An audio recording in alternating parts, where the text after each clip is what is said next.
The bedroom door burst open with a force that shook the walls.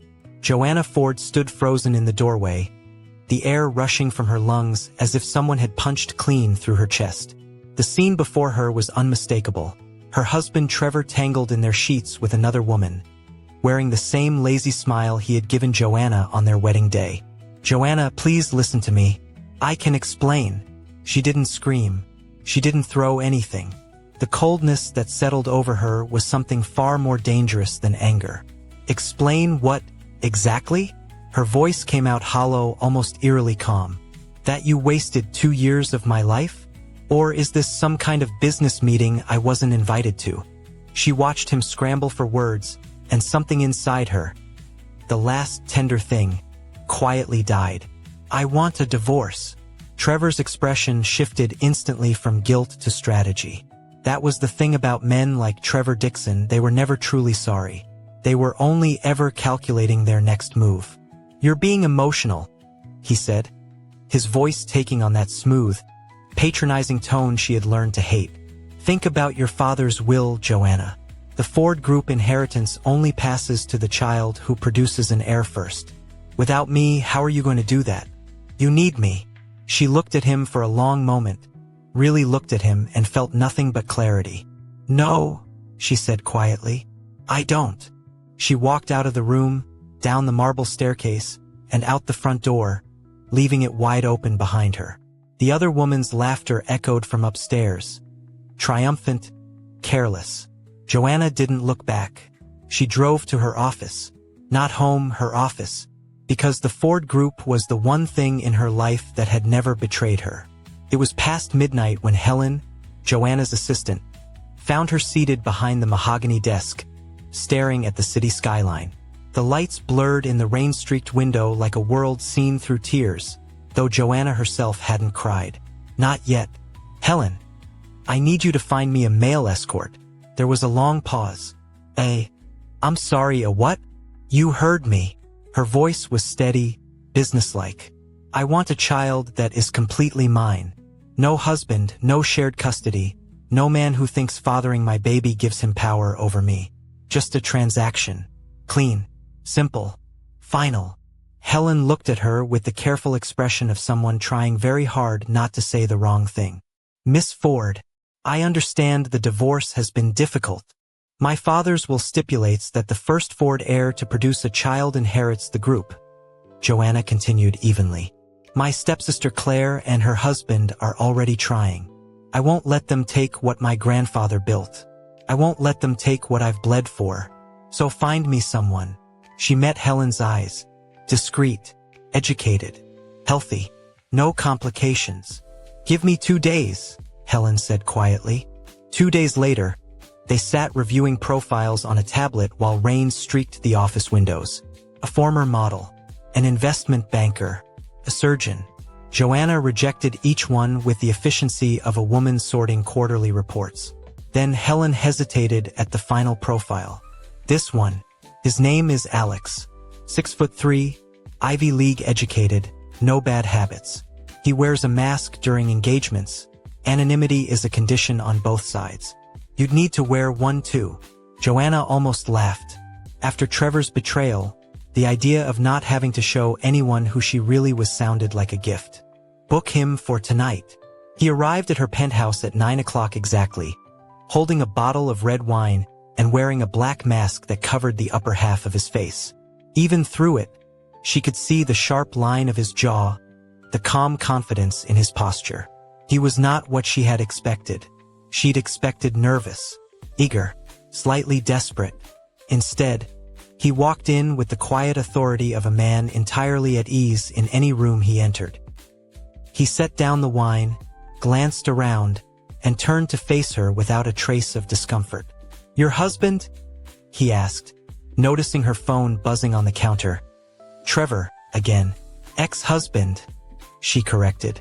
He picked up the phone, ended the call without a word, and set it face down. Then he looked at her. "Are you sure about this?" he asked. "I wouldn't have called you if I wasn't." He stepped closer. Even through the mask, his eyes were dark and intelligent and searching. He reached up and tucked a strand of hair behind her ear, and the gesture was so unexpectedly gentle that her breath caught. "Then tell me what you want," he said softly, "and I'll make sure you get it." What followed surprised her. Alex was nothing like Trevor. Not performative, not distracted, not looking past her toward something more important. He was entirely, completely present. And when he held her, she forgot about heirs and inheritance and rivals. For the first time in longer than she could remember, Joanna felt like someone actually saw her. Afterward, she lay in the soft dark, watching the silhouette of the man beside her. "Why do you do this?" she asked. "You're clearly educated, intelligent. You could do anything." There was a long pause before he answered. "My family lost everything. I needed the money." The vulnerability in those words touched something she hadn't expected to feel. "You're very good at what you do," she said. "Is that a review?" "It's a fact." She turned to face him, her decision already made. "You need money. I need a baby. That's a clean arrangement. From now on, just me. No other clients." He was quiet for a moment. "On one condition." "Name it." "While you're with me, you don't see anyone else either." She nodded. "Agreed." He pulled her close, and she let him, and neither of them said anything more. But as Joanna drifted toward sleep, she didn't notice the way Alex lay still for a long time afterward, staring at the ceiling, as if he was carrying a secret too heavy to set down. The weeks that followed fell into a rhythm Joanna found, to her own surprise, deeply comforting. By day, she was the formidable CEO of Ford Group, commanding boardrooms, outmaneuvering rivals, protecting the legacy her grandfather had built. By night, she belonged to Alex. He came 3 or 4 times a week, always punctual, always masked, always entirely focused on her. And slowly, against every wall she'd built, things between them stopped being purely transactional. He made her laugh. He asked questions no one else thought to ask. He remembered small things, that she hated cilantro, that she turned her coffee cup clockwise before drinking, that the one piece of music that could make her cry was Debussy's Clair de Lune. One evening they were sharing takeout on her balcony, a clear violation of their original arrangement, when he set down his chopsticks and looked at her with an expression she couldn't quite name. "Why the Ford Group?" he asked. "Why not just walk away and build something entirely your own?" She thought about it, really thought about it. "My grandfather built that company from nothing," she said. "He worked with his hands, made deals with a handshake, treated people with dignity before it was fashionable. My father inherited it and turned it into a prize to be divided. I can't let that be his legacy." She met Alex's eyes through his mask. "I've given everything to that company. I'm not going to let Claire steal it because she managed to get pregnant first." "Is that all a child means to you right now?" he asked quietly. "A bargaining chip?" It stung because it was true, and he knew it, and he wasn't being cruel, he was just being honest. She pulled her hand away from his. "Don't fall in love with me, Alex. That's not what this is." "I know what this is," he said, and something in his voice was so sad that she almost asked him to say it again, just to hear it. They finished dinner in silence, but that night when they were together, there was something different. An intensity, a tenderness, as if both of them were trying to say things they hadn't yet found words for. The invitation to the Southern Suburb land auction arrived like a gift. This parcel was critical for Ford Group's expansion. Without it, Joanna's 5-year plan collapsed. She decided to attend herself.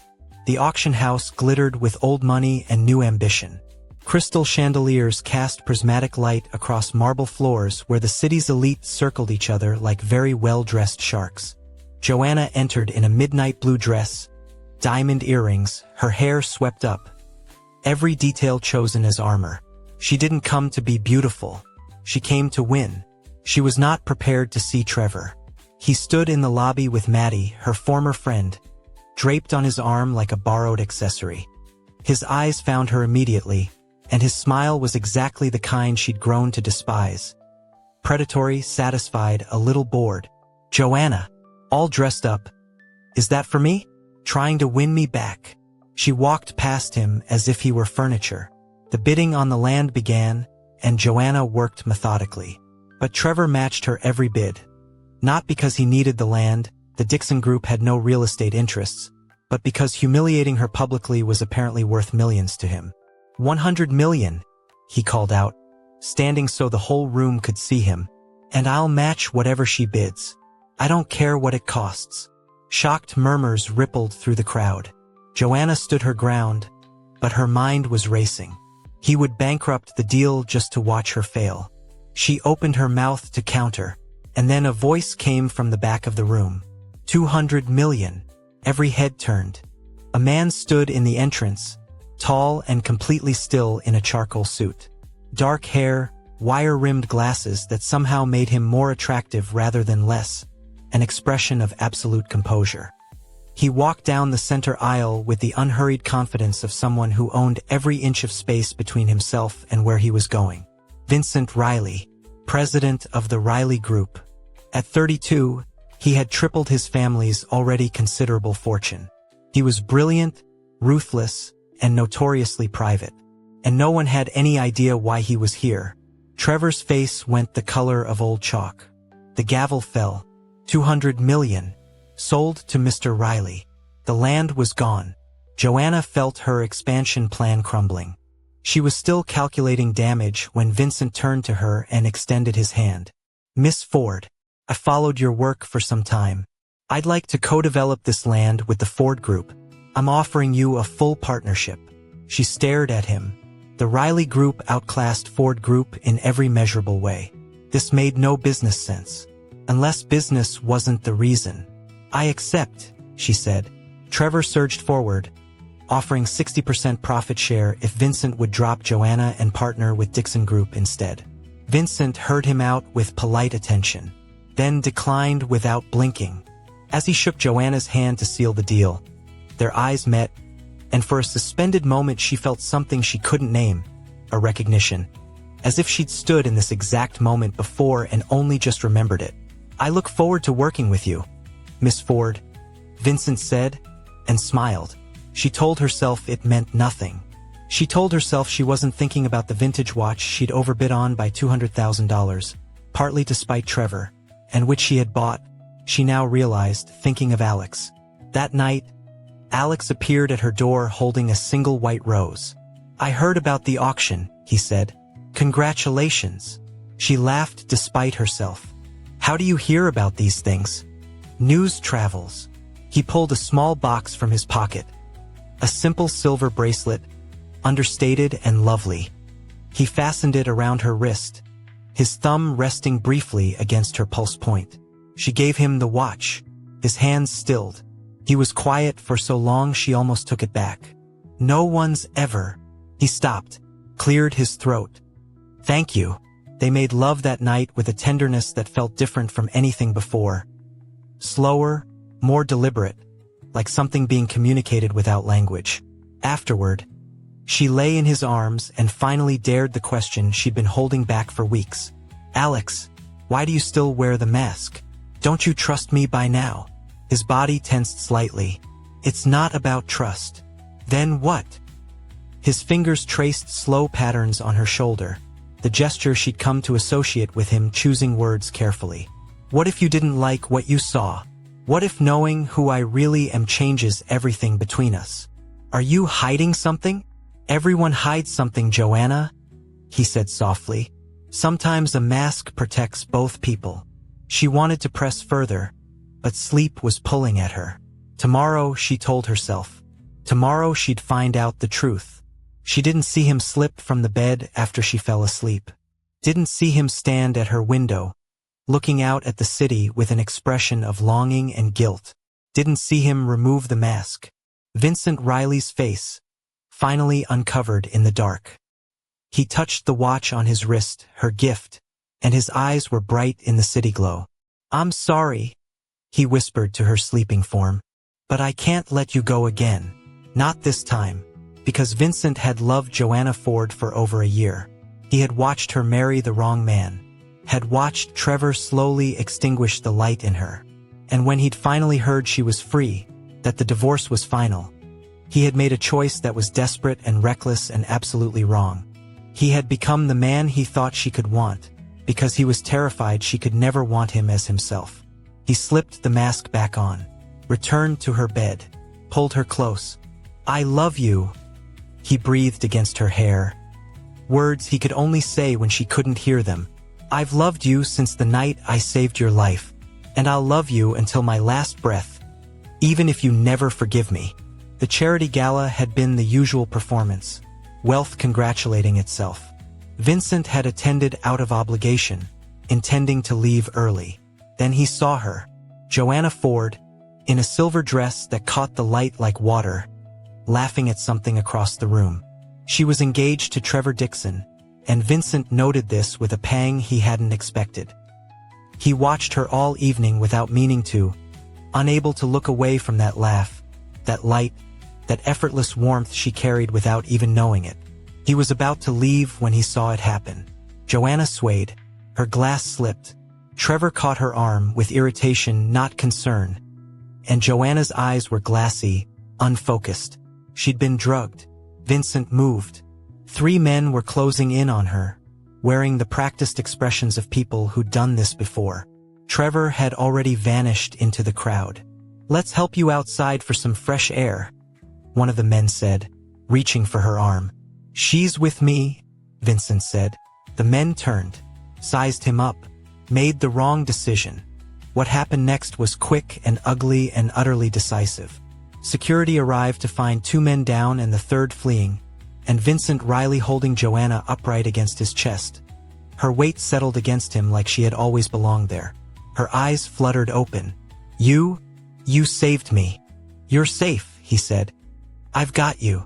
Then Trevor appeared, suddenly present now that the danger was gone, and claimed her, claimed the story, claimed credit for heroism that was never his. And Vincent, having no claim on an engaged woman, let him. He went home that night feeling like he'd lost something before he'd ever really had it. He sent flowers to her hospital room anonymously. The card said only, "You're stronger than you know." 2 months later, he watched her marry Trevor Dixon from across a crowded church. And for 1 long year, he told himself to let her go. He never could. It was the watch that almost unraveled everything. Trevor, shown into Vincent's office under the pretense of a business pitch, spotted the timepiece on his wrist, rare, unmistakable, bought at auction by Joanna Ford. His eyes narrowed. And then Joanna herself walked in for a scheduled meeting, and the confrontation became a spectacular near-disaster that Vincent barely managed to contain. Trevor was removed. Joanna stayed. For an hour, Vincent sat across from her and conducted the most exquisitely painful business meeting of his professional life, watching her be brilliant and passionate and completely unaware that she'd shared his bed the night before. He almost told her everything, but fear won. Instead, he said carefully, "I hope through this partnership we can become friends."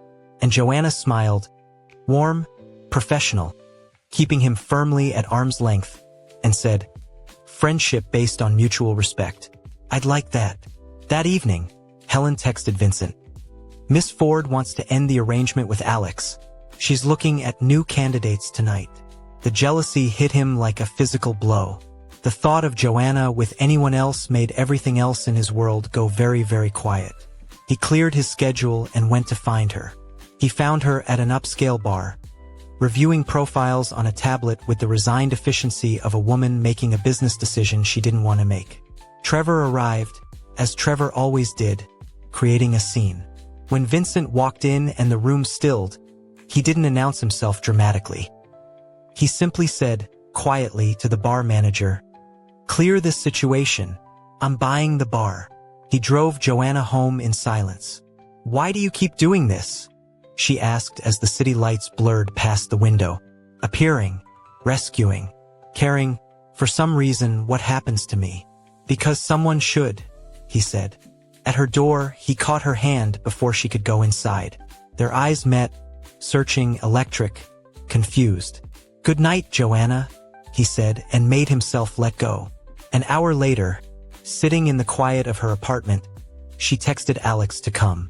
And Vincent, reading her message that was meant for a version of himself, put on the mask one last time and went to her.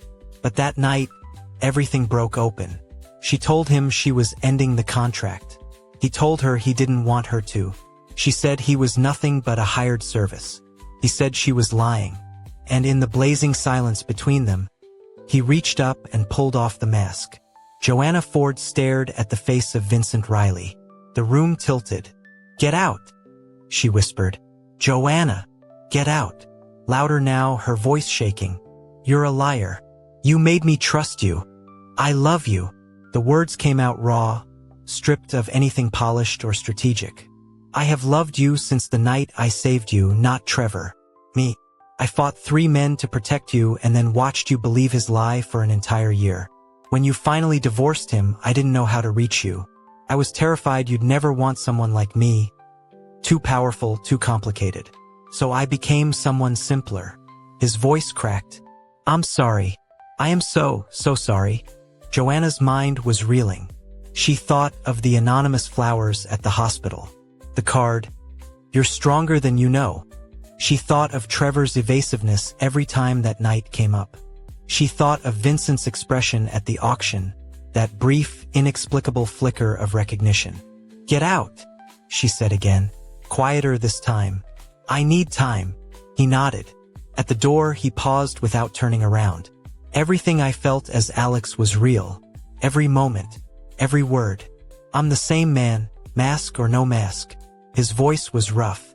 "I'll wait as long as you need." After he left, she sank to the floor of her beautiful penthouse and finally cried. She spent 3 days buried in evidence. Security footage from the gala, witness statements, hospital records. Every piece pointed to the same impossible truth. Vincent Riley had been her rescuer all along. Trevor had arrived after the danger passed and claimed credit with the smooth efficiency of a practiced liar. Her entire marriage had been built on a stolen story. Helen confessed everything. "He never asked me to spy on you," she said, her voice small. "He just wanted to know you were safe. He said he couldn't let you go again." Joanna fired Helen. Then she requested a Ford family dinner. The table was full of tension. Trevor inexplicably present, Claire watching from across the table with calculating eyes. Her father Glenn at the head with the weary expression of a man who had been avoiding difficult truths for too long. Vincent walked in uninvited. The room stilled. He looked at Joanna first, and in his eyes she saw everything. Hope, love, fear, and absolute willingness to be destroyed by her answer. Then he looked at her father. "Mr. Ford, I'm Vincent Riley. I'm here because I love your daughter, and I want my intentions to be unmistakably clear." He laid out the truth, the gala, the rescue, the year of silence. He produced bank records and witness testimony exposing Claire's scheme to have Joanna drugged and assaulted that night. Claire crumbled in real time, her composure dissolving under the weight of being fully seen. "I just wanted to be the favorite," Claire cried. "Just for once." Glenn Ford ordered her from the table with shaking hands. Trevor was escorted out, still protesting into the night. And when the room went quiet, Glenn looked at his daughter with the expression of a man who had failed her and knew it. "I'm sorry, Joanna. I should have seen it. All of it. Dad," she said softly, and that was all. Vincent stood across the room, still waiting, making no demands, giving her all the space she needed. She looked at him for a long moment. "Let's take a walk," she said. They walked through the estate gardens in silence, the night air cool and star-scattered. At a stone fountain, moonlight washing over them both, Vincent stopped. "I know I don't deserve your forgiveness," he said. "I know what I did was wrong in every way that matters. But I need you to know it didn't come from cruelty. It came from being," he exhaled slowly. "It came from being completely, absolutely terrified of losing you before I ever really had you." "You could have approached me as yourself," Joanna said. "You had the truth about that night. You had everything. You told me you'd never marry a wealthy man again," he said quietly. "You said wealthy men play power games and treat women like pawns. And you were right, Trevor proved it. So I became someone who couldn't hurt you with money or power. Someone simple." A pause. I know that was a lie, but the love wasn't. The silence stretched between them, full of everything unsaid. He reached into his pocket. A small box. The ring inside was elegant and simple. A single diamond chosen by someone who actually knew her. 6 months, he said. Give me 6 months to prove I can be honest. That I can be just a man who loves you, without strategy, without masks. And if after 6 months you still can't trust me, his voice broke slightly, then I'll accept that. But I'm asking anyway, because I can't not. Joanna looked at the ring, then at him, then at the night sky above the garden. What she felt was enormous and terrifying and, underneath all of it, undeniable. 6 months, she said. No more masks, no more lies. Just you exactly as you are. He exhaled shakily. Just me. Then we'll see. She closed his fingers around the ring. Not taking it yet, not letting it go either. And when he kissed her, it was different from every kiss before. Unhidden, fully real. 2 people finally finding each other with nothing between them. He kept every promise. He told her the truth even when it was uncomfortable. He showed up to her office just to bring her lunch and left without making it a production. He argued with her openly about their development plans, passionately without condescension, and admitted openly when she was right. He called her from Singapore at midnight just to hear her voice. He made her laugh every single day.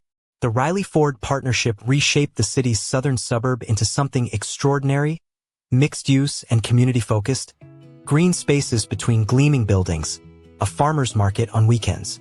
People called it visionary. Joanna called it what her grandfather had always taught her. Business that made life better. She rehired Helen with very clear new terms about transparency. She stopped answering Trevor's calls entirely. And slowly, brick by careful brick, she let herself trust again. At the Riley Group anniversary ball, 6 months to the day, she stood on a balcony in a gown the color of midnight, watching the party glitter below. Vincent appeared beside her, devastatingly handsome in black tie, and offered his arm. Ready? He asked. With you? Always. They entered the ballroom together. The orchestra played. They danced. And then Vincent stopped in the center of the dance floor in front of everyone and dropped to one knee. The room held its breath. Joanna Ford, he said, his voice carrying across the ballroom without effort. 6 months ago I asked you to marry me and you said maybe. You said I had to earn it. And I have spent every single day since trying to be worthy of you. He opened the box, the same ring kept close all this time. I love you. I have loved you quietly and loudly and imperfectly. And I want to spend the rest of my life loving you out loud, every day, without a single thing hidden between us. He looked up at her, eyes bright. Will you marry me? Joanna looked at him kneeling before her.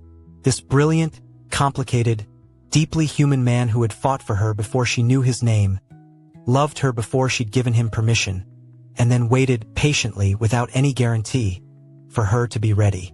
Yes, she said, her voice clear and certain. Yes, I will. The room erupted. He slipped the ring onto her finger, stood, and swept her off her feet, laughing with pure joy, nothing hidden. When he kissed her, she felt it in her bones. The promise, the truth, the beginning of everything. No more masks, she whispered against his lips. No more masks, he agreed. Just us. 3 months after the engagement, Joanna walked out of their bathroom holding a pregnancy test with trembling hands. 2 lines. Positive. Vincent. He was on his feet before she finished saying his name. He looked at her face, then at the test in her hand, and the expression that moved across his features was the most unguarded thing she had ever seen from him. He laughed.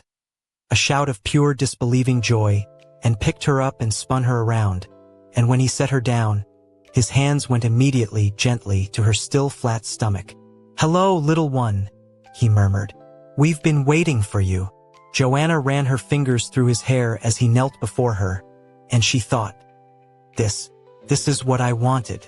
Not an heir for an inheritance. Not leverage over a stepsister. Not proof of anything to anyone. This man. This love. This life. The rest was just a bonus. Their daughter Elena turned one in a house full of laughter and beautiful, exhausting chaos. Their son Marcus arrived 14 months later, stubborn from his first breath. His father's son, Vincent said proudly, which made Joanna remind him that stubbornness was clearly hereditary on both sides of the family.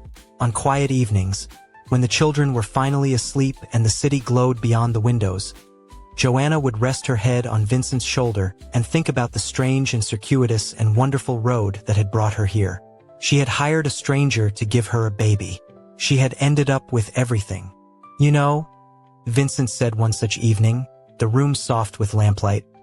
I think about the night I put that mask on for the first time. I was absolutely certain I was doing the most foolish thing I'd ever done in my life. You were, she agreed pleasantly. And yet, she echoed, smiling. He pressed a kiss to her temple. Best decision I ever made. Worst deception you ever pulled. Are you ever going to let me live that down? She pretended to consider it seriously. Maybe when we're 90 and you've spent a lifetime making it up to me. Deal, he said, and sealed it with a kiss. Because sometimes the best love stories begin with masks and broken hearts. With the courage to let go of the wrong thing to make room for the right one. And sometimes, just sometimes, hiring a stranger for a baby leads you straight to the man who'd been waiting to love you all along.